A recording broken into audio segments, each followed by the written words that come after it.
You have been selected and sworn as the jury in the case of the state of Florida versus Jordan Doe.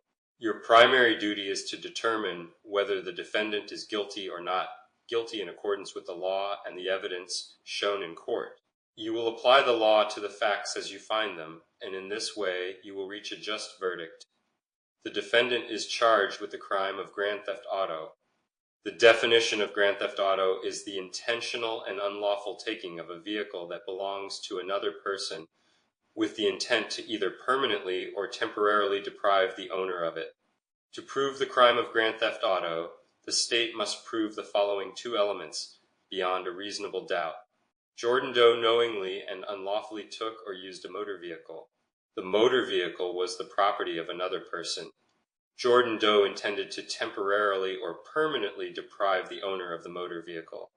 The term knowingly means that the defendant was aware of what they were doing and didn't act out of ignorance, mistake, or accident. You have heard the testimony of the witnesses and have had the evidence presented to you. It is your responsibility to decide what evidence is reliable.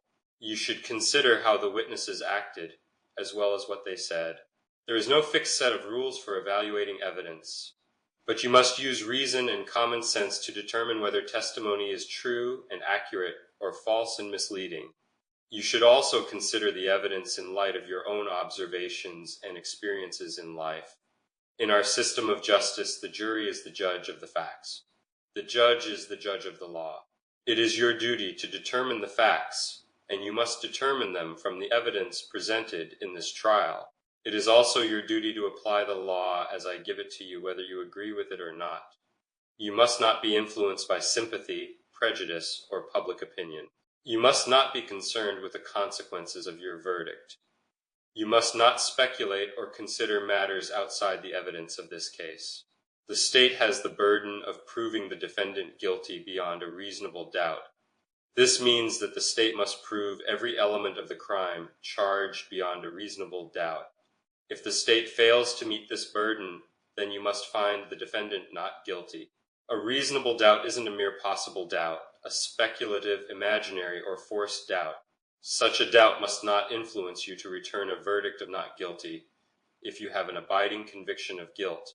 On the other hand, if, after carefully considering, comparing, and weighing all the evidence, there isn't an abiding conviction of guilt, or if, having a conviction, it is one which is not stable, but one which wavers and vacillates, then the charge isn't proved beyond every reasonable doubt, and you must find the defendant not guilty because the doubt is reasonable.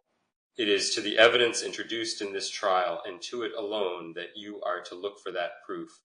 A reasonable doubt as to the guilt of the defendant may arise from the evidence, conflict in the evidence, or the lack of evidence. If you have a reasonable doubt, you should find the defendant not guilty. If you have no reasonable doubt, you should find the defendant guilty. Remember that a charge is just an accusation. The filing of a charge is not evidence of guilt and does not create any inference of guilt. The defendant is presumed innocent. The presumption of innocence remains with the defendant throughout the trial and should not be overcome unless from all the evidence in the case you are convinced beyond a reasonable doubt that the defendant is guilty. As jurors, you are the sole judges of the credibility of the witnesses and the weight of the evidence. You are to perform this duty without bias for or against any party. The law does not permit jurors to be governed by sympathy, prejudice, or public opinion.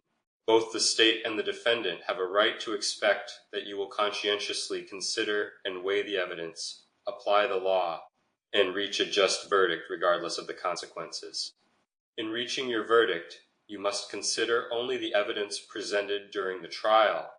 Evidence includes the sworn testimony of the witnesses, both on direct and cross-examination, regardless of who called the witness. Evidence can also be the exhibits that have been received, as well as facts that have been agreed upon by the parties. The fact that the defendant has been brought before the court by the ordinary processes of the law and is being tried in court should not influence your decision. The defendant's decision not to testify is not evidence of guilt and cannot be used by you in deciding whether the state has met its burden of proving the defendant's guilt beyond a reasonable doubt.